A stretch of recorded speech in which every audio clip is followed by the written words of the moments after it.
Hi, everybody, and welcome to the Blizzard Watch podcast. I'm your host, Matt Rossi. With me this week are my two probably somewhat confused co-hosts, because I know I'm a confused host because, things happened. How are you? First of all, we're going to go to Joe. Joe, how are you doing? Probably better than both of you guys, I think. I don't want to say it like that. That sounds weird. It's not meant to be weird. No, I'm doing okay. Feeling that kindling of hope, which is weird. Okay. Hope. What's that? Yeah, I don't know what that emotion is. Yeah. Hope is only when I'm playing Mass Effect. I don't know what's going on otherwise. But also with me, the EIC of the site, Liz Harper. Liz, how are you doing?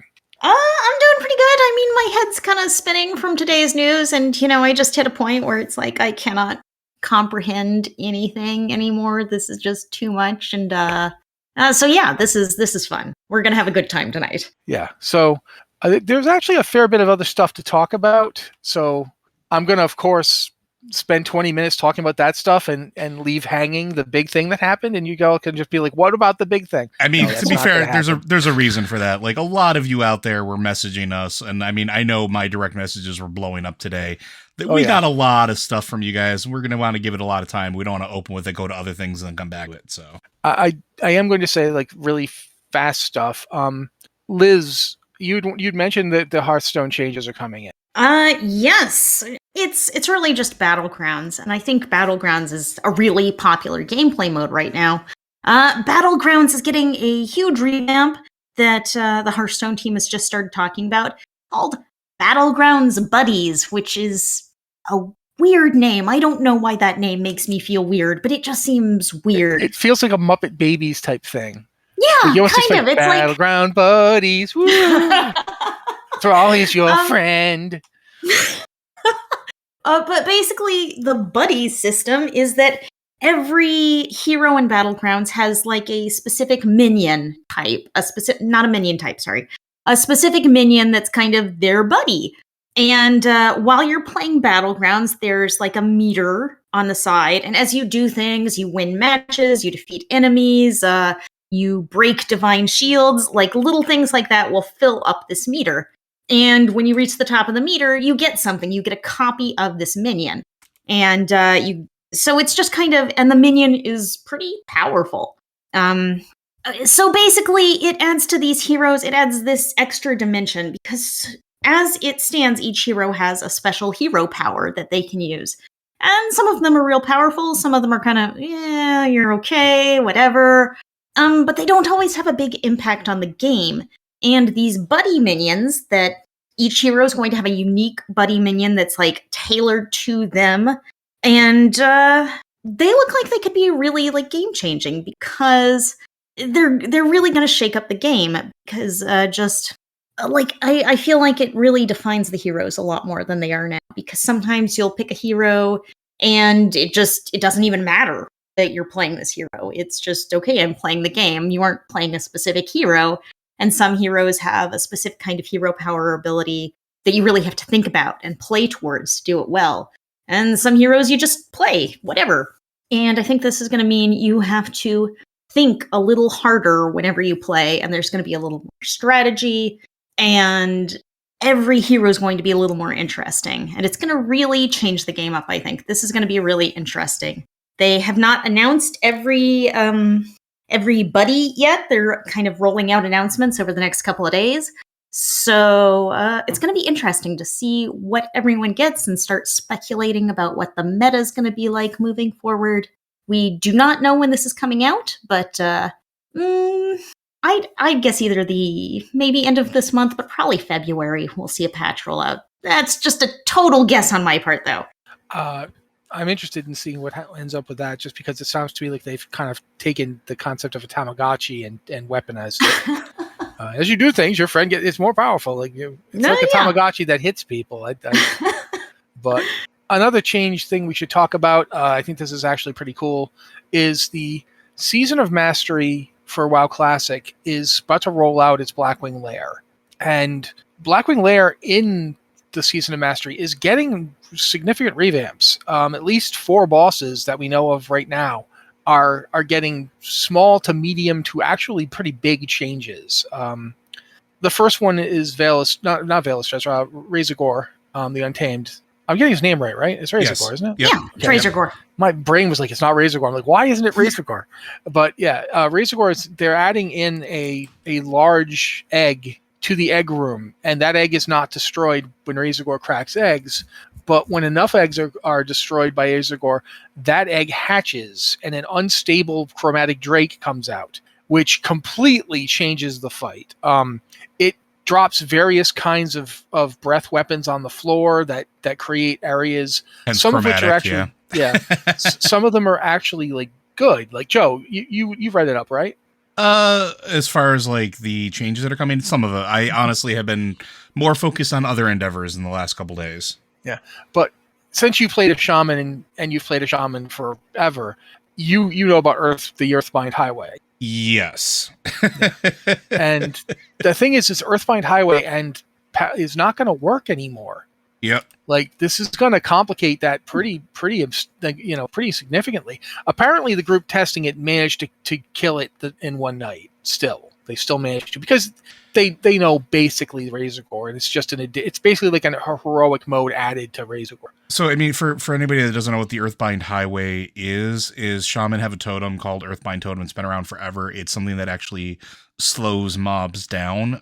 Anything that's not a boss mob gets slowed. And so it's been used for time immemorial in order to, especially on boss fights and raids, take ads and make them more manageable so that they can be kited a lot easier. And back during Vanilla and Burning Crusade, you kind of had to do that a lot because it was essentially assumed that you would have something like that as part of your tank's kits in order for the tank to survive. So it was an interesting thing. And now with this happening, there's a lot of stuff shaking up that's making it stuff like this makes me want to play the classic, which is odd.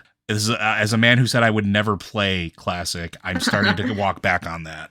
Yeah, the fight is complicated. I want to get through the other three. So just this Drake, puts patches on the floor. Some of them will actually help your group. Mm-hmm. Like, there's flame patches. You could use those flame patches to actually kill the mobs you're kiting around, because they damage NPCs. Or there's a sleep patch that, again, will put them to sleep. It'll also get you, so you have to be careful and not get into it. There's one that just straight up buffs haste and attack speed. So you want to put your DPS in it. So if he does that breath, you want to get your people to stand in the area that it leaves on the ground.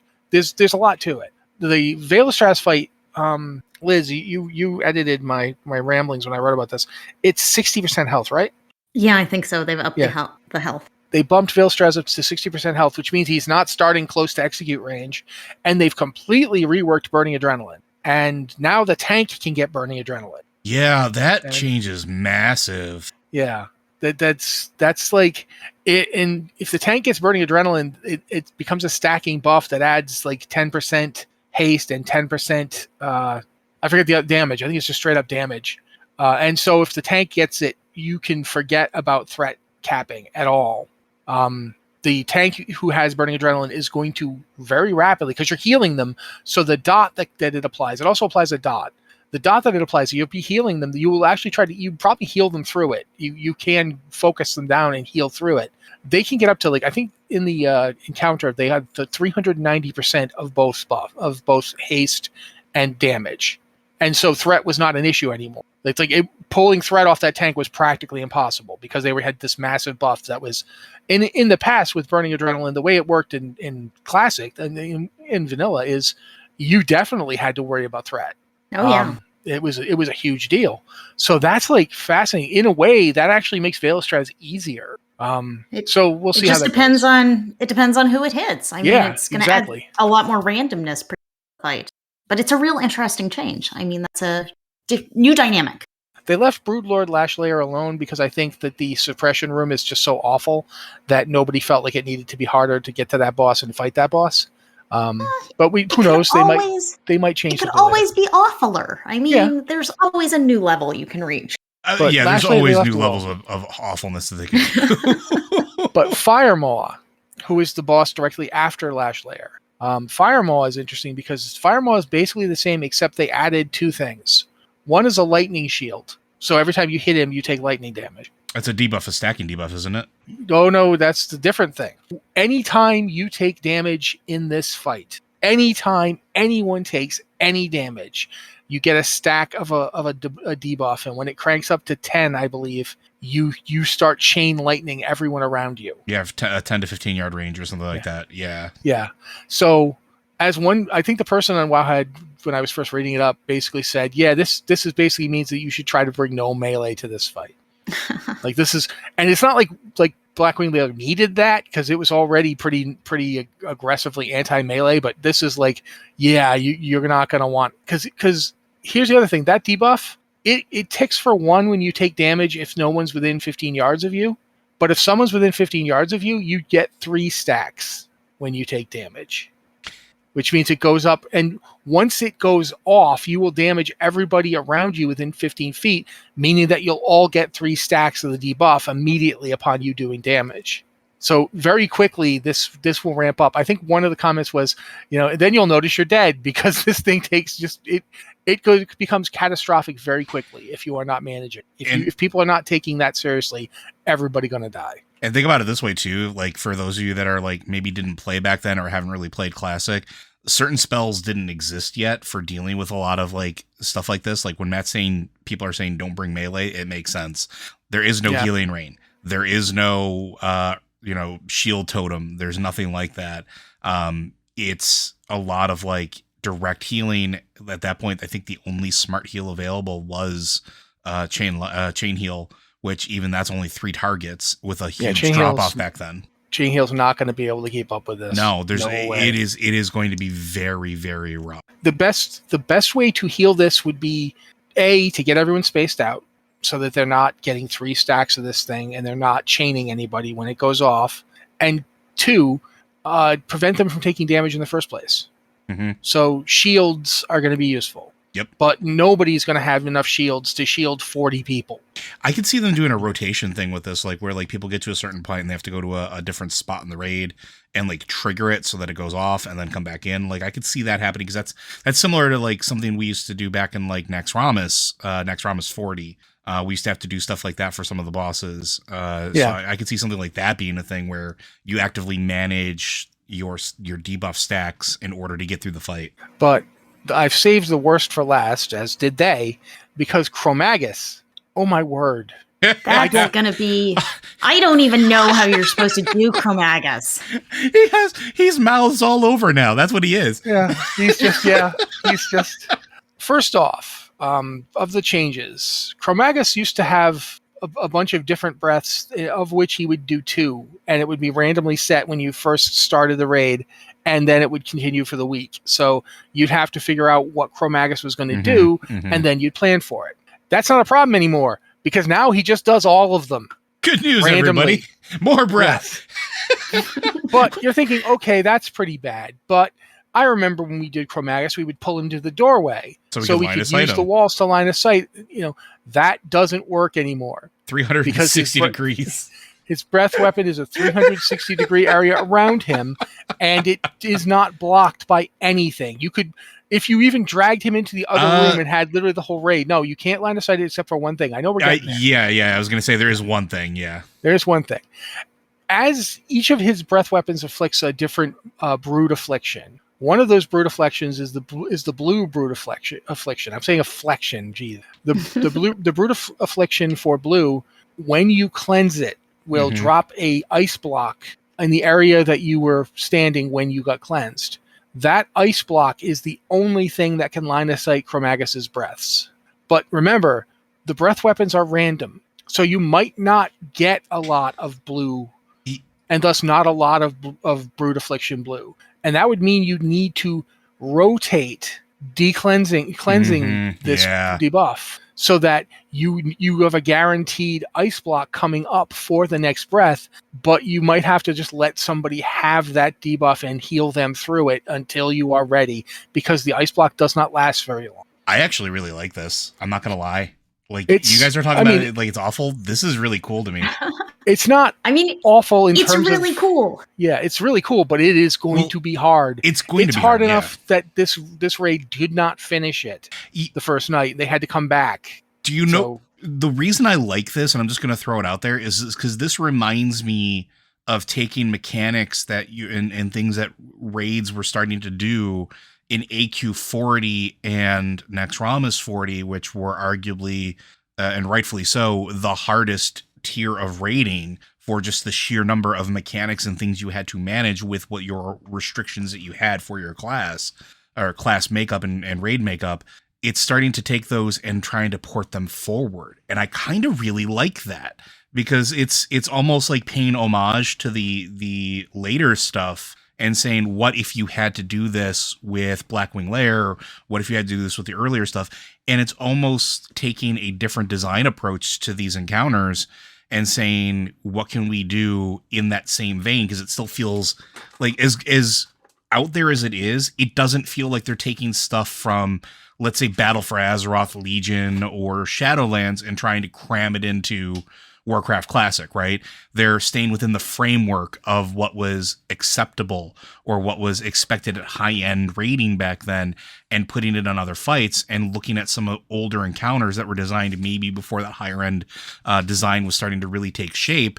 Because let's be honest, raiding back in Warcraft Vanilla was a mixed bag. It was all over the place. You had small raids, you had big raids, you had different mechanics, you had different requirements that you needed to do for each one of them. Each one was its own self-contained thing for them for most of the events. This is what if the design elements were more congruous, and I kind of really like that. Sorry, my 2 cents. However, as somebody who had to tank this thing back in the day, I'm weeping thinking about trying to do this. I had to heal this back in the day, man. I'm with you, but yeah. I mean, I'm if there's a classic guild out there that wants a healer to go for this, all right, hit me up. I'm in. I'm down. But so that's the changes to Blackwing Lair that we know about. There might be more. They might do one for every single fight. We don't know yet. We know that those 4 were up for testing, and they apparently do increase the challenge. I mean, people were still clearing them because, I mean, the people who tend to be on the PTR doing testing tend to know what they're doing, especially for WoW Classic. So I don't think it's going to be too egregious or slow things down too much, although that Chromagus fight, some guilds are going to really get unhappy on that Chromagus that's going to be a breaker. That's going to be a breaker for those who are unprepared, yeah. But yeah, that's what's going on with that.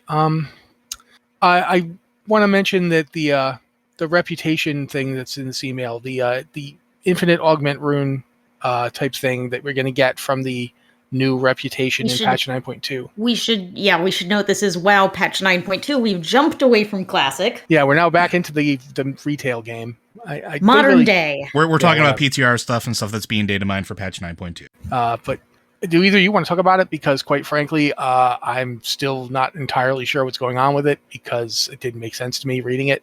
Yeah, I can kind of take a little bit of point, and Liz, if you want to jump in, feel free. But like, essentially what it boils down to is there's sort of a return to the idea of reputation mattering, but mattering in a material way that actually aids the player, not necessarily one that is like 100% required, but like with the Enlightened, you get access to a bunch of really cool stuff, whether it's crafter's marks that let you increase crafted items, or like we're talking about the infinite augment room. You're actually starting to get access to items that are useful to you through reputation instead of just here's a teleport from Venari's hideaway, right? It's fascinating because it seems like it's trying to find that balance between back in the days where you had to rep grind everything to, you know, be any sort of success or make any sort of movement to where reputation was largely useless for a while. So, I mean, what do you think about what's there, Liz? I mean, I'm totally going to get the Eternal Augment Room because those are just always useful. You don't want to hear those our hunter are always useful. You don't want to hear our hunter officer have to say it every single time? I mean, these are never not useful. You can play the game at least so far they haven't disabled the old one, so it doesn't, you can just always go through and play and get a little value out of this thing. And of course you'll also be getting the new legendary item from this reputation, which, your second legendary in Shadowlands is going to be the class legendary, which you can buy it from these guys at Revered Reputation and Revered. Revered. words. Yeah, it's not like we're professional word users over here. Hey, listen, I got made fun of the other day in Raid for my pronunciation of a certain thing. We're good. I'm just going to point out that a lot of times I don't speak these words. I just read them. Same thing. Yeah. Yeah, but I think the legendary is going to be really interesting. And this one, you can just buy from them. You can also buy the memory and craft it on whatever you want. But you can buy this legendary as a belt, and it's your covenant power. I mean, that's the only second legendary you can have is the one with your covenant power on it. But I think it's going to be really neat to be able to get those and to go and get those with reputation instead of having to do all of this crap with crafting. But it is at revered reputation, which is going to take a while. I think the math I've seen so far is 28 days of doing whatever your tasks are out there. But I think that's going to be interesting, and it's nice to be able to get something that powerful without having to go to the auction house and spend a couple 100,000 gold or whatever it goes for on your realm to buy the base item, to buy the missives, to attach to it, to get all of these things so you can make this item. So it's nice that these are just on a vendor. That's just, I think that's really nice, really convenient. And there's also, for those that maybe don't care about that per se, maybe you're not doing raiding, you don't care about legendaries. There's 2 different mounts that you can get from it as well as a new Hearthstone item, which I actually really think have been very cool this expansion. The different type of Hearthstones that you can get that give you a different sort of flair when you use them. So there's something for everybody in it, and I think it's neat. It's neat having sort of that useful power level and then having fun stuff in there as well. Because I don't know about you guys, I could really care less about the Covenant reputation rewards that we got. A lot of them were just kind of there. So there's transmog. I care about transmog. That's it. Yeah, that's pretty much what I was doing the whole time. Transmog. Yeah. That's all I got on it. I think at this point, guys, we have talked about everything else as much as we can. So we kind of have to move on talking about. Oh, what's up? What's coming? There's something else. There's something else. I did add a thing, which is that Burning Crusade Classic Phase 3 went live this week, and that is going to include 2 really big raids from Burning Crusade: Battle for Mount Hyjal and Black Temple. The raids will go live on January 27th, and I'm just really looking forward to seeing how this plays out, how long it takes people to get through them, because those are just such iconic raids. And in general, I just have a lot of great memories of Burning Crusade. So I'm interested in hearing how many paladins realize that they're going to get their shields to break every single time they do Hyjal. Because y'all are going to try and soak up all the trash, and your shields are going to break. It happened every time we did Hyjal. It's the paladin tanks be like, my shield's broken. Can someone put down a thing? And be like, no one here has that, because engineering was considered pretty bad. So yeah. It's going to be interesting to see what people do in Hyjal and Black Temple. Black Temple still, to this day, I think Black Temple is one of my favorite raids. Despite having some really weird stuff, they've taken out. There's no polite way to say what my guild called Illidan's chamber thing. You know what I'm talking about. The officer at the time, and I remember what she said very clearly. She's like, "Do we have to go to Illidan's skanky hideout?" And we'd be like, "Yeah, we do have to go to Illidan's skanky hideout." At least they've put in more skanky dudes to equalize it to some degree, balance it out. Yeah. Bisexual representation. Speaking as a bisexual person, I'm happy for that. But yeah, Black Temple's still one of my favorite raids. Some of the fights in that are really fascinating to me. In terms of the stuff Joe was talking about, the development of fights and how they changed from expansion to expansion. I feel like Black Temple, more so than even Sunwell, Black Temple is exactly the distillation of what Burning Crusade raid fights were getting to be. And then Sunwell comes along and is like, yeah, we made druids too good. Here's a massive debuff to druid tanking. Sunwell Radiance, it's really gonna mess up your druids. I hope you didn't invest everything in druids. We did. Why are you doing this to us? We did. Yeah, that's why. Yeah, I remember those days. But yeah. Is there anything else before we jump into the thing, Liz? Well, 6K in chat was saying that we should talk about Diablo 2 patch 2.4, but Actually, maybe I can get into that really fast. now see 6K. This is your fault. You brought it up. I'm sure he's fine. Basically, the interesting thing for today's news is we were talking before, like we don't really know when patch 2.4 is going to be coming out, but we do know what's going to be basically in it.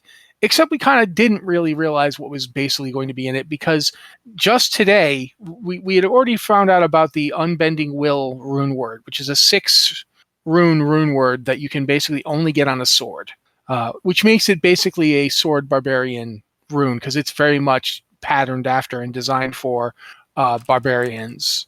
And it's a good rune. I really do think it, but you're basically only going to see it on Colossus blades, the big two-handed weapons that barbarians use in Diablo 2, because it is a 6 rune word, and you need 6 sockets to put this thing on. But then today we also found out about 2 more. The I want to say Mist and Wrath, but I'm not sure if it's Mist and Wrath or Mist and Will. I can't remember what they are, because they literally just came out today, and there are 2 more new ones that have never been in the game before. And in addition to that, that's coming in 2.4. We're going to see rune words that technically existed in the game files, but which were never implemented. I think Poison and Plague, and those are both getting introduced as well. They will actually be playable. They were never playable. They were in the files, but they were never in the game before. That's coming in 2.4. That's just one of the things coming in 2.4. They're reworking mercenaries. They're doing a complete class balance patch, and they're bringing in the ladder. And introducing the ladder. I honestly think this is going to be a really extensive patch. It's a big undertaking for a game that has basically not seen any real updates in 10 years. It's really cool, though. It's really cool that it's getting love and attention, especially because like Diablo 2 is one of those games where, like, we've talked about this before. Like, there's so many things that they could have done that they didn't, like, or shortcuts that they had to take because of limitations of the technology at the time. And it's like, this is another case of, hey, we have this technology now. We're caught up. Maybe we could do something with this. And I really like seeing that. I think that's really, really cool. One of the things that I always reminded of is the reason that this game had such a difficult time on launch was because the original authentication and login servers were routed through a specific old BattleNet server. Mm-hmm. And they were just not designed for 2021/2022 levels of people playing it. And that's why everything was going haywire. And they had to basically cobble together a solution, because this game is running on the original code. The entirety of Diablo 2 Resurrected is running on the original code from Diablo 2. They didn't remake that code. They didn't redesign a new engine for the game. They just improved it. And that's the kind of thing that nobody saw coming, because it didn't really come up in playtesting, because playtesting doesn't put in 12 million people at once. And that's kind of fascinating to me to see how they're approaching revamping the game, because the pitfalls of a lot of stuff, like those original rune words that didn't get into the game, are solvable now. Mm-hmm. And they weren't necessarily solvable before. So I am interested in seeing what happens with patch 2.4. My call is that I think it's going to come out in April. I think you're right. I think you're right. Yeah. I think that's what I wrote when I wrote our post about when it's coming out, is that it's going to come out in April, because I expect 3 to 4 months. I think that they keep saying the latter seasons are going to last 3 to 4 months, because that's what they intend for the delay here. And then they're going to just roll it out that way every time. I don't know if they'll actually end up sticking to that, because, who knows? But I do think that we're going to see it in February, mid-February, I think. And then it's going to last, the PTR testing is going to last 2 months, and we're going to see an April rollout. I'm not sure it'll take that long to get the PTR. I think it might be. We'll see. Yeah, we'll see. I'm sticking with April, just because I think it gives them time to respond to anything that they did not foresee happening. Yeah. But regardless of that, 2.4 looks to be really interesting. It is a significant patch for Diablo. It's going to change a lot of things. It's going to make, looking at the rune words, if the rune words are all like Unbending Will, they're all going to be aimed at low end game, like end game, but not hell difficulty end game. And so they're basically going to allow you to try builds you would not normally try. Like, this rune word does not boost up your your attack speed by a huge margin, so it's not a good whirlwind rune, but it is for almost any other barbarian build you want to name. It would be good for. And it's even okay for whirlwind because it just adds so much to the character. It's a 6 rune, it's a 6 rune word. Of course, it's going to add a lot. Yeah, I'm interested. I am waiting to see what happens with this. This is a level of development that I was not expecting for a remaster. I'll Agreed. just be upfront. Agreed. After what they've shown us with some of the other remasters, this is refreshing to see, honestly. Mm-hmm. Yeah, absolutely. Yeah, this is great. Really looking forward to this one. I'm also looking forward to the inevitable Warcraft 3 Reforged patch where they add a bunch of new stuff. This is a joke. You joke, but that's something that might happen. That's something that it would be something I would like to see happen. Yeah. But let's talk about why we're going to be speculating about weird stuff that might happen, because this morning around 5:30 a.m. my time, as I was messing around, I don't know what I was doing. I think I was actually like logging into Mass Effect to see where I'd been when I logged out. Anna in work chat was like, "Hey, everybody, get on! Someone write this." And I'm like, "What could be so important?" And I go over and I look. What are they? Yeah. What are they announcing at 5:30 in the morning? Yeah. Weird. Yeah. And the answer is Microsoft is buying Activision Blizzard. Yeah. Yeah. I think that was kind of all of our responses. Yeah. Like, what? Not what? Not unexpected though. Actually.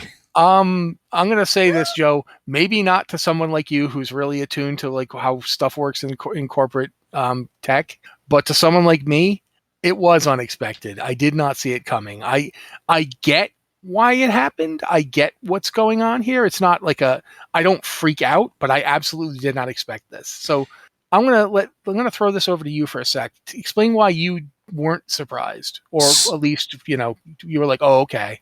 So this actually makes a lot of sense, mostly because there's a bunch of like, I don't want to say like insider knowledge or things like that. There's a lot of like rumors going around about who actually likes you at C-level as far as like executives go between different game companies. You hear a lot of it if you're listening to the right people. And there was this thing where people weren't exactly on this idea that Phil Spencer likes Bobby Kotick. And when everything has started happening with ABK, and Phil Spencer was one of the several CEOs that were asked about what they felt about it, he was very, down about it, but didn't say anything overtly harsh. And it was a little telling, because you don't do that if you are in the middle of negotiations and trying to get the board of directors to buy into a sale. Because I think that's what a lot of people don't understand is like, some people are reacting to this today. And I got a lot of like texts and direct messages about, did you see what just happened? It's like, this isn't something that just happened. It just got announced. The truth is, this is something that's probably been working in the background for about 12 to 18 months. I would not be surprised. And a lot of that, you can't move forward and you can't do anything if the board of directors doesn't buy into the buyout. And if you talk trash about the company outwardly, they can say, okay, we're not going to accept your sale. We're not going to take your offer. And then the deal falls apart. And then even then, the length of the contract's not finalized yet. They really can't say anything open and overtly. So like when we were talking about this before, when like, oh yeah, Phil Spencer was saying we're gonna have to see what happens and evaluate our relationship. That's why he was being so like middle of the road about it. And as soon as I heard this, everything snapped into place. Like it was like, okay, this makes sense. And also for the strife that the company has been having, not because of not getting product out the door. As a matter of fact, I believe you're the one that brought it up. Might have been Matt, or might have been Liz, a couple weeks ago when we talked about the earnings call, when like they were making money. They were still making profit, like good profit. Oh yeah. Right. So they're not hurting. Their stock was hurting because of the public perception, but it wasn't because Diablo 4 wasn't out. It wasn't because Overwatch 2 got delayed, because they were still making money hand over fist. And you don't sell a company that's still that profitable unless you have very good reason. And they have very good reason. The board of directors probably wants a buyout because they want out, but they want something for it, right? And then people are asking, well, why didn't the board of directors get rid of Bobby Kotick? Because a lot of C-level suites, a lot of board of directors would get rid of somebody like that almost immediately and just take the loss from whatever their parachute was. You can't do that if you're in the middle of contract negotiations, because let's say you're in the middle of a contract negotiation to purchase a company, and one of the C-level executives is causing, let's say, a lawsuit. Hey, look at that. Fantasy scenario here. if that person has been involved in the contracts and is part and parcel with it for, let's say, 6 months of negotiation up to that point, if that person gets removed, all of that 6 months of work is gone. You have to start from scratch, which now delays the timeline from what could have been, in this case, probably 24 months, since we're looking at another 18 months before this finishes, from 24 months to probably 36 months. And that's, in corporate speak, that's an eternity when it comes to stuff like this. So there are a lot of red flags that now make sense once this was announced of, yeah, okay, this makes sense. And honestly, it's a perfect pickup for Microsoft. So, oh yeah. Like, I have a lot more to say, so I'm gonna let you guys talk. So please go ahead. I have more. I mean, the thing that worries me about this is basically that there is, in the community, there's a ton of focus on Bobby Kotick. There's a ton of focus on getting rid of Bobby Kotick. Mm-hmm. And I've got to say, Bobby Kotick is a bad guy. He's bad things running Blizzard. He's the best paid CEO in gaming. And it's just, no one likes this guy. He makes more money than anyone while underpaying and mistreating employees. No one likes this guy. He's terrible. He should get out. But at the same time, all of Blizzard's problems are not caused by Bobby Kotick. Mm-hmm, mm-hmm. And in fact, Blizzard's problems started way, way before Bobby Kotick. Before Activision. Everything. Yes, everything. All of this sexual harassment, this discrimination, this underpaying, this mistreatment. This is Mike Morhaime. This is Chris Metzen. Those were the people running Blizzard when this was happening. They were ignoring it. They were pushing it under the rug. They may have been actively encouraging it. We don't know. Or even in the best case scenario, they were ignorant of it at best, and that's still not good. Yeah. I mean, the thing is, if you ignore harassment, if you ignore mistreatment, if you stay quiet in those situations, you are helping the abusers. So everyone in charge of Blizzard back in those classic days, the days we have so much nostalgia for, people still talk about Chris Metzen like he's a superstar. And it's just like all of this happened on their watch. This is not Bobby Kotick's fault. This goes back so much farther than Bobby Kotick. And we're all like, yeah, we're going to get Bobby Kotick fired. And it's like, okay, that's great. But you're forgetting that these are like long-seated problems within Blizzard. These are problems that have roots going back decades. The problem is not entirely Bobby Kotick. No, I mean, this is not to diminish what Kotick actually did do. Yeah. Which is absolutely, both in terms of the lawsuits and just in general as CEO, Bobby Kotick has not been a positive force. But Indeed. You're absolutely right that this is something that predates it. It doesn't just predate it. It's not even just limited to Blizzard. It's not even just limited to Activision Blizzard. Yeah. It's endemic in the industry. And Microsoft has not been like some beacon of purity. Oh, no. Let's not pretend that this is not the company that got sued by the federal government for its workplace problems. And union busted as recently as 2016. Yes, absolutely. There are plenty of scandals and plenty of skeletons in Microsoft's closet. No one should pretend that they're a white knight riding in to save the day. That is not the case. They're buying Activision Blizzard because Activision Blizzard is one of the biggest game publishers in the world, and by buying them, they have sewn up exclusivity on a host of games. That they won't immediately go exclusive. That's not how this works. You might get a timed exclusive. But think about what this does for Game Pass. If you have Microsoft Game Pass or Xbox Game Pass right now, think about they just added the Skylanders series. They added the original Spyro, Crash Bandicoot, the Tony Hawk games. This is not just Blizzard we're talking about. This is Call of Duty. This is Candy Crush. Mm-hmm. This is a massive purchase. It is a bunch of the old Marvel games too. Don't forget too with Activision.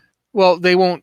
Certain games have expired licenses and so forth, but we're talking $68 billion acquisition here, which is getting you a company that is currently valued at $28 billion, which is like saying, "Oh my God, why is it getting so much more than that?" But it's because of the future here. All these franchises. think about the ZeniMax purchase or the Obsidian purchase that Microsoft went through with. Mm-hmm.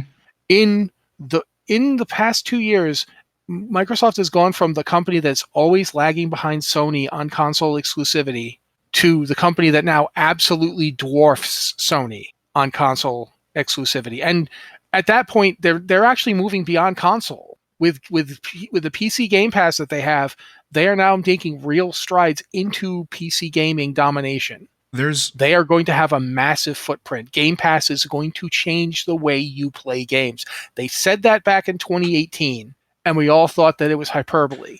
I want to build off that real quick. There's speculation that's been going on in the tech industry for a while. If you follow anything that deals with consoles or Microsoft, and it was mentioned in work chat today, but the discussion about this started way, way, way before, as recently as just a couple of years ago when the new Xbox was announced. Every iteration of the console is moving closer and closer and closer to a small form factor PC box.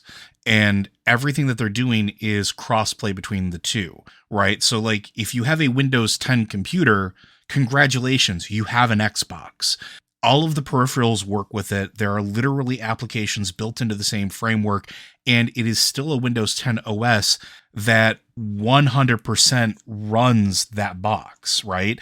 So in the next couple of years, we might actually see Microsoft do something even more than just console exclusivity. What if that console isn't a console anymore, but is a more wider spread, much more available unit that isn't highly specialized like consoles are right now, and like consoles are that are in a drought? You can't get them. It is hell to get the current generation, even now.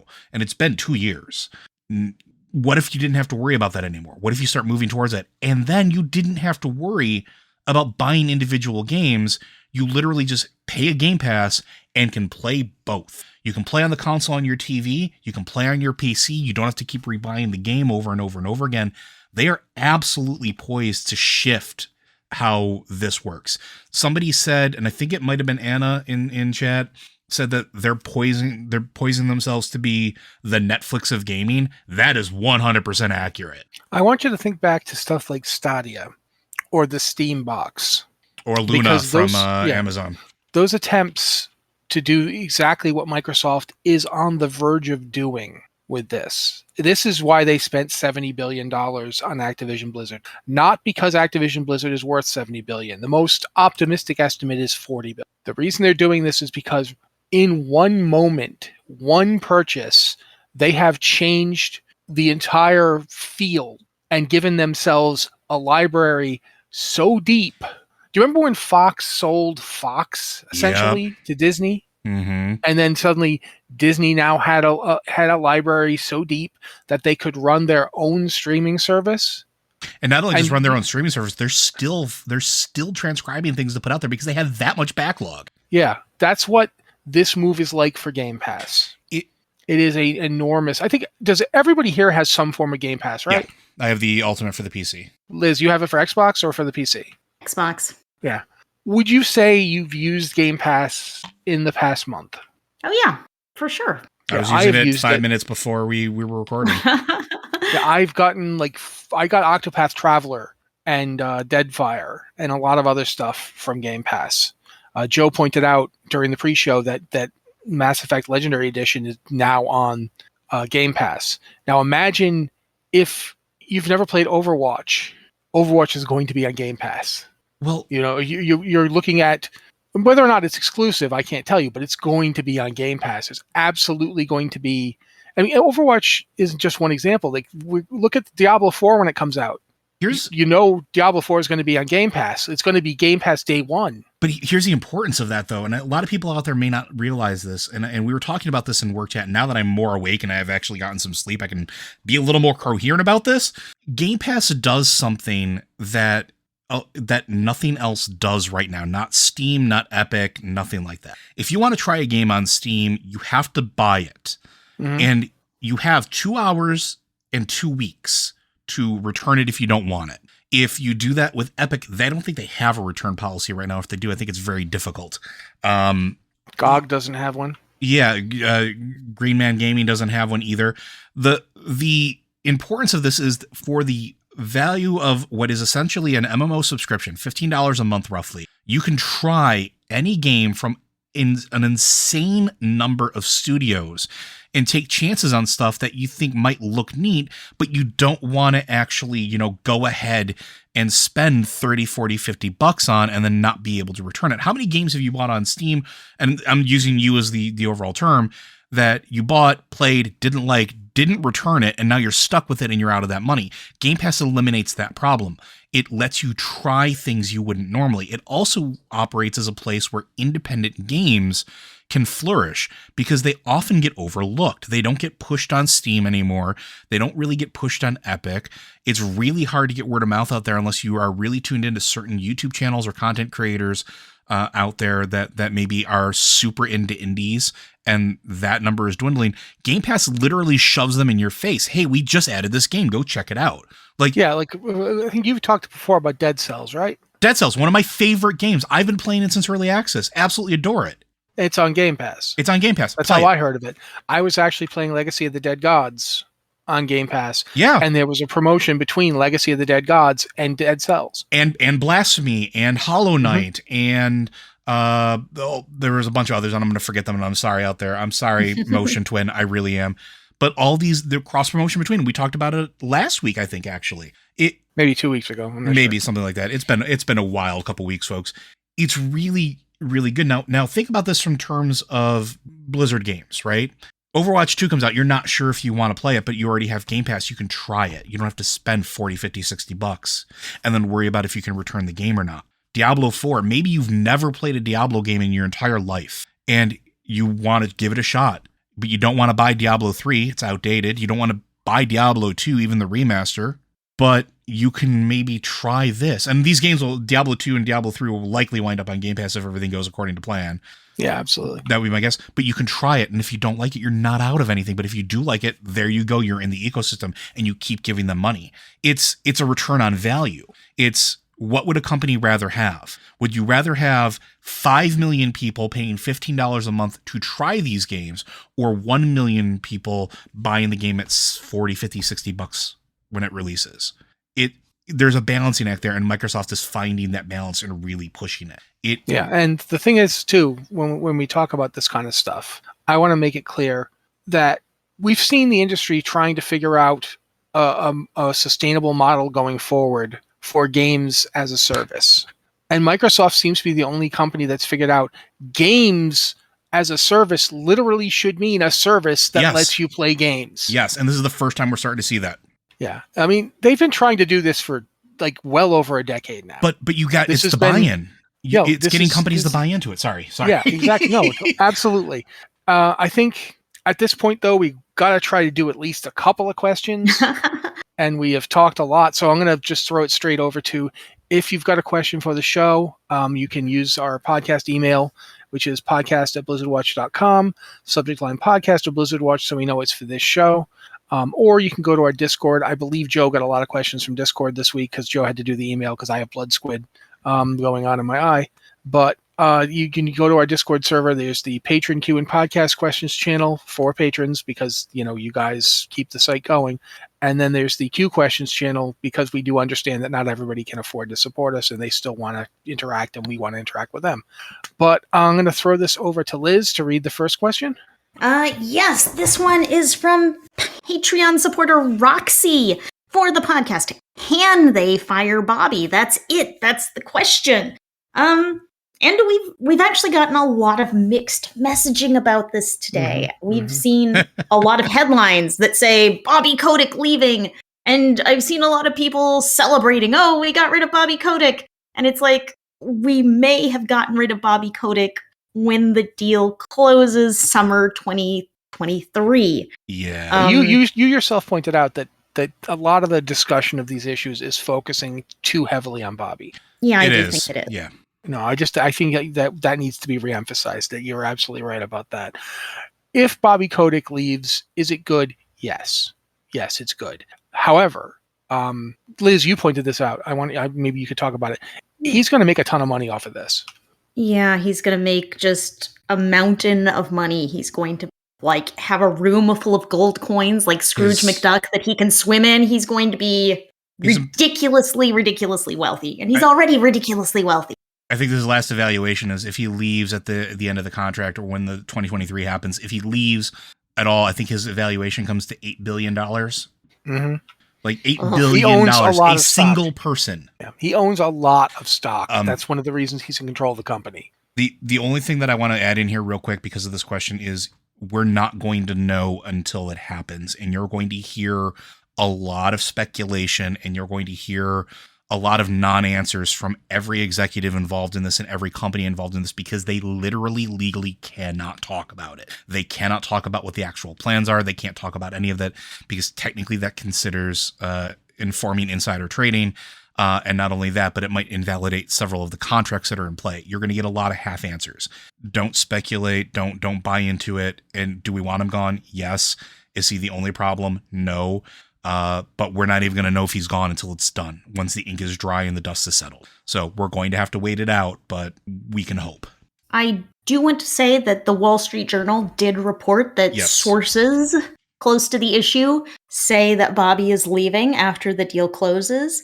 And Bobby also the end of his himself has contract. denied this. That's the end of his contract too. If you notice, the deal closes on the date of his end of contract. Really? Yes. His contract ends in summer of 2023.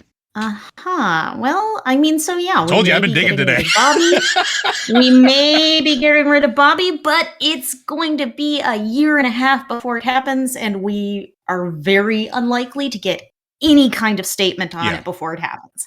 Yeah. I think we're like 0%, maybe 0.0001% gonna hear anything about it until it happens. Yeah. All right, Joe, should do the next question, please. Cool. I was hoping for this one because this is where a lot of my stuff actually has to come into play.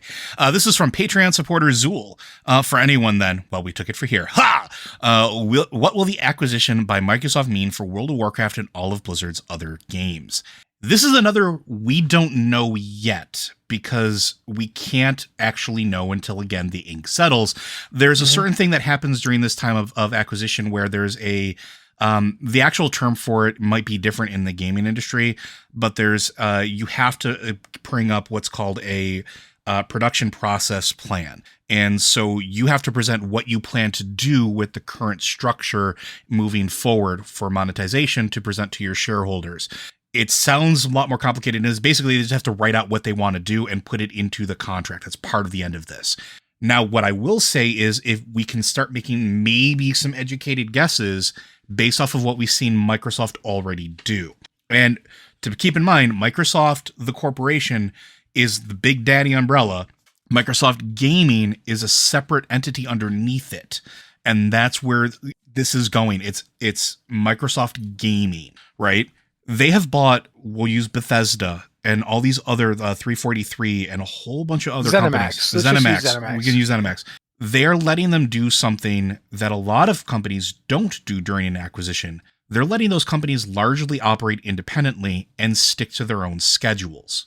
What is that going to mean for Blizzard? I don't know yet. What I want it to mean is we might potentially, and this is where my glimmer of hope from earlier comes into, start getting something where it's not about churning out a new product every year.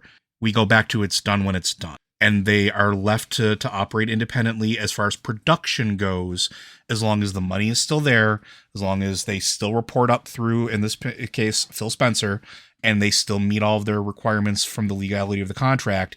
We might actually get better games as a result of this, because they're not going to be sitting there with a large board of directors saying you need to do this every 3 months or do this every 3 months, or why aren't you doing this? Or you need to pivot to this. There's potential there. There's also potential for danger. We don't know. They could get their hands in and say, everything's been going sideways for too long. We're taking direct control. It can go either way. But for those of you that are worried, and I've seen a lot of comments about this, and I actually got pinged about this a lot. Does this mean that World of Warcraft is going to change? Maybe, not very likely. Does this mean that Diablo is going to change? Maybe, not very likely. At least as far as like for the bad. It's not going to be like Master Chief shows up and like shoots Sylvanas. You're not going to see anything like that. I have to say though, I'm sorry to interrupt you, but this is a joke for me and Liz at this point. When he said that, all I could hear was imagining Phil Spencer walking into his room going, assuming control. But I am the harbinger of your ascension. Prepare these humans. You know, it's like, but yeah, one of the things I did want to point out while we're talking about this, for real, yeah, is this is a move that is aimed at potential. It is not a move that is going to immediately do anything because, as Liz and Joe have already pointed out, we're talking 18 months before it's even here. In the meantime, Activision will run exactly as it's run now. Yes. The same people will be in charge for that period of time. And it is very unlikely they're going to want to do anything to rock the boat while this process is underway. Because from the perspective of the people who are running Activision Blizzard, this is a huge payday. As I pointed out, the most optimistic valuation of Activision Blizzard is that it has $40 billion in total assets. They're paying out $96 per share. That's massive. Massive. Yeah. So there's going to be very, very much Liz's argument about how they're just not going to talk is absolutely on the money because it is totally in their best interest to shut up and take the money. Yeah. Oh, yeah. It's a parachute for everybody involved. Yeah, they're going to try and do exactly that. Microsoft is banking on what this does for what they were already doing. And they're right to do so. This is one of the biggest game companies in the world. This is absolutely worth their time. But it is definitely a situation where they are paying a premium for it. So these people are not going to talk. I want to throw something in there real quick, too. Like, this also fits what Matt was talking about earlier and what we were talking about as well. They also just bought Battle.net. The Battle.net team has put probably one of the most stable launchers that the gaming industry currently has. Why do you think Activision keeps trying to jam stuff on it that has nothing to do with it? Look at the Xbox app. Look at EA's app. Look at Epic at Games Origin. app. Look at Origin. Look at all that stuff. They're all garbage. I'm going to flat out say it. They're functional at some level. Battle.net is the most well put together user experience on the market, and they just bought it. Now they have access to the team that made that and have been making that amazing to go, hey, here's our other app. Can you go and help us figure out what we're doing wrong and make it better? Like that's what they're paying for. This is a huge win for them. Sorry, I have lots of feelings and opinions on this. Yeah, this is a situation where talking about all the stuff that could happen, it's almost too much. Yes. Like if you think about I'm trying to think of when Velen was talking about, trying to scry the future with the Legion, and it's very hard because the Legion's so chaotic and destructive and that you have all these possibilities. It's like that. There's just so many different ways this could shake out. If Microsoft uses the ZeniMax/Obsidian formula that they've used so far, it just means that those companies will be making more games and making those games directly for Microsoft. If they decide, we need to clean this up, it could be different. I do think, though, one thing to point out, and so I think, Liz, was this you or Anna who pointed this out? Mike Ybarra just came over from Microsoft 2 years ago. Wasn't me, but yeah, someone was talking. His only response today was a smiley face on his tweet. Did you see that? Yeah. Mike Ybarra knows the people at Microsoft. He was big on Microsoft gaming. He was big with Spencer. Yeah. So, I mean, I'm not saying a conspiracy thing here. I'm not, because who the heck? I don't know nothing. But I absolutely do think it's interesting to see this. One of the people mentioned in the lawsuit, though, I can't remember his name, their technical guy who was there for a while, actually came over to Blizzard from Microsoft. So again, Microsoft isn't some bastion of purity. Rod Ferguson went from Gears of War to D4. Yeah, but not him. He's not. Somebody's pointing that out in chat. I'm just bringing that up. It was like that's an interesting other back and forth. Yeah. Sorry. Rod Ferguson obviously had a lot of experience with Microsoft because he was making Gears of War, but he's not the person I'm talking about. He's not the toxic person. Sure. I'm just pointing out that this is not a situation where Microsoft is riding in to save us from, the evil people who run Activision. This is definitely a case where there are connections between these companies already. So it will be interesting to watch how it all shakes. Do we have time for one more? We have as much time as you guys want. Before we drop this topic, I want to say something that I think is interesting. Go for it. Absolutely. When they announced this, they put out a graphic which is like Xbox plus Activision Blizzard King, and it has images from 6 games on it. 4 of those games are Blizzard titles. And I think that's really interesting. It points to the value of these games. It points to the fact that Microsoft recognizes the value of these games. There is one Activision game listed on this graphic, And I mean, that points to the power of these Blizzard games, the power of these franchises, these games that I know all of us really love. And I think it says something good about what Microsoft wants to do here. Microsoft wants to follow through on these franchises and keep growing them. And another thing about this graphic I find really interesting is that Starcraft is on it. And prominently, Blizzard, prominently. Yeah, Blizzard has basically abandoned Starcraft. We haven't seen any real development on the franchise in quite a while. That's one of the things I'm possibly excited about. Is not just Starcraft, but also Heroes of the Storm. I don't know. Another game that's largely in maintenance mode. I'm not feeling optimistic about Heroes of the Storm, but I am interested that Starcraft is prominently featured here and featured just as prominently as Call of Duty, because I always loved Starcraft. You know, we've been playing World of Warcraft. Yeah. As a setting, Starcraft is brilliant. So no, I agree. I'm trying to say how much I agree with you here. It just, absolutely. But back when World of Warcraft was released, I did not jump onto World of Warcraft on day one. I did not jump on at the beginning. And a big part of that was because I always liked StarCraft more than I liked Warcraft. And I was really like, I would totally play this if it were StarCraft. This is such a cool sci-fi world. But it's just Warcraft, which is, I guess, it's an okay fantasy thing. And I mean, I eventually, obviously, got on board. But I think StarCraft is a really interesting world that you could do a ton of stuff with. And Blizzard has walked away from that. So I am eager to see what someone might do if they were really interested in reviving the property. And if maybe it's not an Activision-style company which wants to make a yearly release which makes a ton of cash. Like, if you gave Blizzard the time to develop something cool and new for StarCraft, who knows what could happen? Maybe we could get some really awesome new games. When you're talking about this, I just want to point out too that it's a perfect time for this as well, especially with sci-fi in general. Sci-fi is making a huge comeback for what has been largely a fantasy-dominated game environment for the last probably 15 years, give or take. Not saying that StarCraft wasn't important, but go ahead. Ubisoft is currently making a open-world Avatar game. Avatar, the James Cameron movie, and it's also making a open-world Star Wars game. There's also going to be potentially an open-world Warhammer 40K game that's in development as well now, too. Now, think about if you wanted to be in the field of making these big open-world sci-fi masterpieces like your Starfields. Well, who owns the company making Starfield? Microsoft. And who did Microsoft just buy that has kind of a bit of experience of making big open-world games? You know what I'm saying?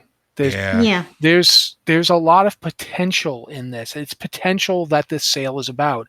It's not the actual value at the moment. It is what can we make of this? And it is very much it's not just Activision Blizzard and its game slate by itself. Especially, like, as Liz pointed out, Activision games like Spyro. I like Spyro, don't get me wrong. I like Skylanders, but come on.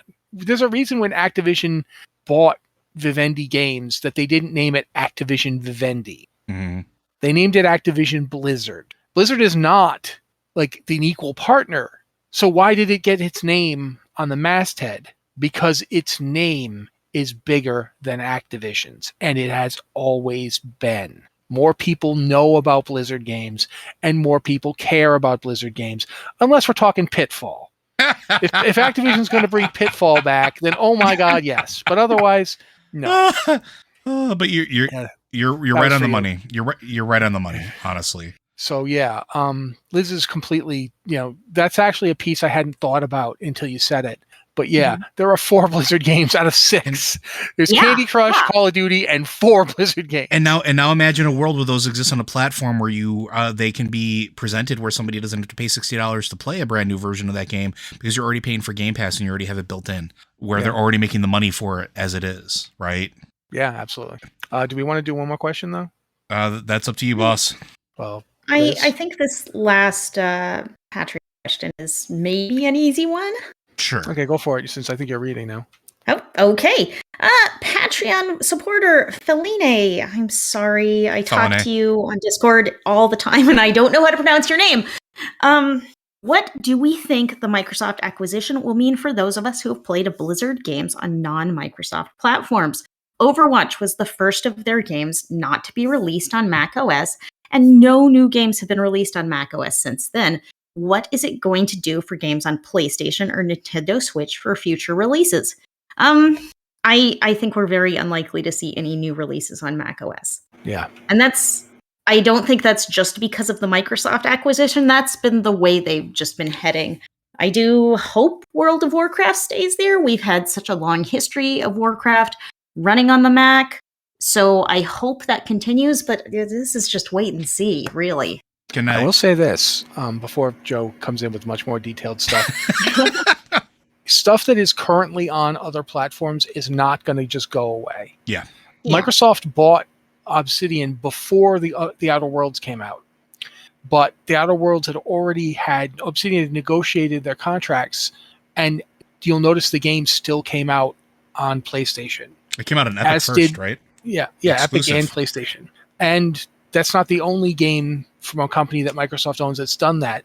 Microsoft owns Arcane, but they didn't put out their most recent game as an Xbox exclusive or a Microsoft exclusive or anything like that.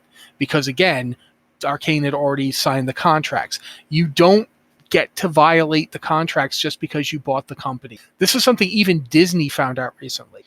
When Disney bought Lucas, they bought all their publishing rights and publishing entities. And they decided, well, we don't have to pay royalties to Alan Dean Foster for his books on Star Wars. And as many people pointed out, yes, you do. He had a contract. You owe him money. You bought that contract when you bought the company. It doesn't just go away because it's not convenient for you because you don't like to pay people. You still have to do that. They will still have to honor any contracts that Activision Blizzard has signed with any place they're distributing the game to. That's my thing before Joe comes in and much more thoroughly answers this. There are two key things that you need to keep in mind. One, Matt is absolutely correct, and he brought up exactly what I was going to bring up, is that the contracts that are already in place they have to be honored. There's no choice in that whatsoever. But also it's bad business not to put them there anyway. You want that reach. And one of the other things I talked about before is largely Microsoft has what appears to be a hands-off approach. These companies are still making deals and deciding what platform they can go on. And it's better for Microsoft to let them do that, because at the end of the day, if it's on Switch, that's fine. That's more money that winds up going to that company. That ultimately means more money for Microsoft. Because if you look at all those games, a lot of them from those companies, yes, they're on Switch, but they're on PC. They're on Windows. They're getting their money anyway. They're getting it to begin with. Now, I don't think we're going to see anything shift with that. I think we're still going to see Diablo 4 release on every platform it possibly can. World of Warcraft will be where it's at.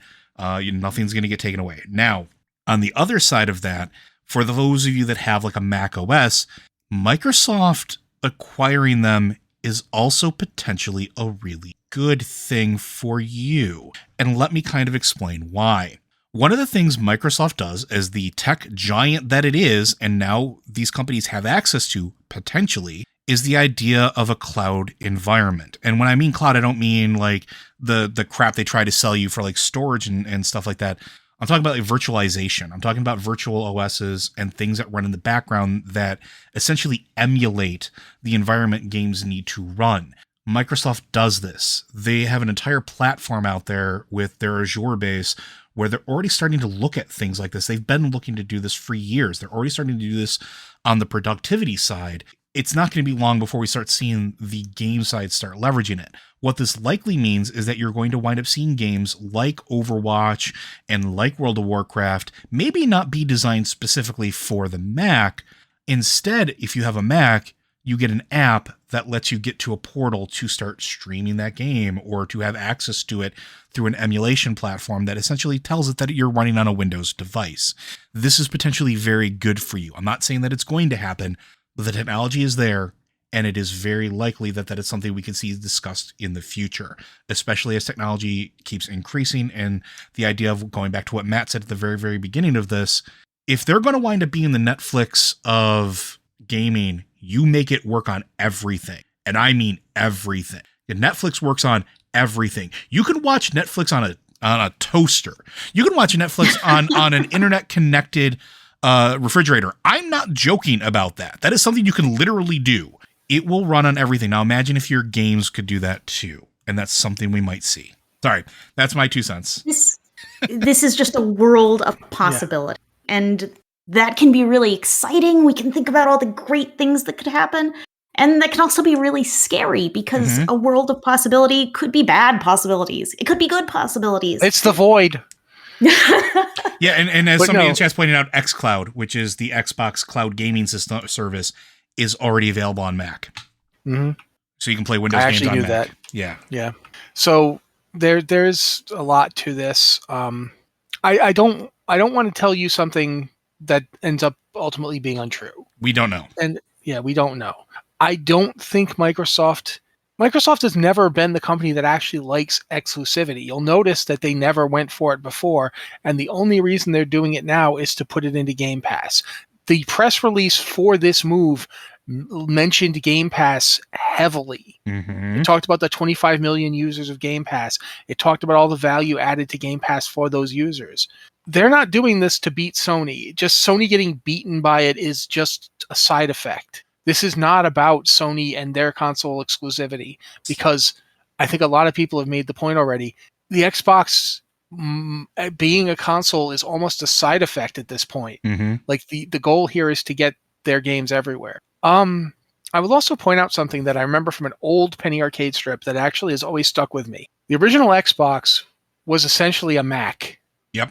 It was to the point where the first big game was by Bungie. You know, Bungie, people forget this because Destiny and all that, but Bungie was the Marathon company. They were the big Apple gaming company. Marathon's a game, not a marathon like what we just had with AGDQ. Yeah. Marathon is a game series, folks. Yeah, it was way back when. Before Halo, but it was like the shooter that made people believe Halo could exist. It's the reason that Microsoft bought the company and threw money at them to make Halo. Microsoft has been the company that when Apple was about to die, it was Microsoft that bailed them out, because for all their faults, Microsoft understands that a completely monotone world where every company is owned by the same thing might not actually be in your best interests. Who are we going to rip off of? Whose ideas are we going to steal if Apple isn't here for us to do that to them? You mean I have to do my own homework? No. Yeah. No. Never, I say. Absolutely. So there is... I hope that they at least support World of Warcraft on the Mac. But I would also hope in the future that things like Microsoft Game Pass and the X... I can't ever remember the Xbox application's name, but I hope they continue doing that. I want them to support other platforms, and I want them to support Macs, because Macs are really great, quite frankly. I wish I could afford to own them. But we're reaching a point of technology. We're reaching a point of I'll do the outro, but we're reaching a point of technology where it doesn't matter what you have. Everything is essentially ubiquitous as far as technology goes. So, yeah. But I mean, I've got Netflix on my iPad, so why not eventually be able... in fact, I can play Xbox games on my iPad right now. Mm-hmm. I can do it. I have the Xbox app. I can do that. So, yeah, why not? And I can do it on my Android, too. I have an Android tablet, same thing. So... But, folks, that's going to do it for today. Blizzard Watch is made possible due to the generous contributions at patreon.com/BlizzardWatch. Your continued support means this podcast site and community is able to thrive and grow. Blizzard Watch supporters enjoy exclusive benefits like early access to the podcast, a better chance at having your question answered on our podcast or the queue, and an ads-free site experience. Thank you, Joe. And also thank you to Liz for being here for this really, we did not see this coming day. Thank you guys for being here with us. If you have a question for the show, again, you can send it to podcast@blizzardwatch.com, subject line podcast of Blizzard Watch, or you can help our Discord channels, the Patron Q and Podcast Questions channel for patrons and the Q Questions channel for non-patrons. Yeah, that was a thing that happened today. I don't know what we're going to talk about next week, possibly Microsoft's acquisition of EA. I don't know at this point. But thank you guys all for being here with us, and we'll be back next week.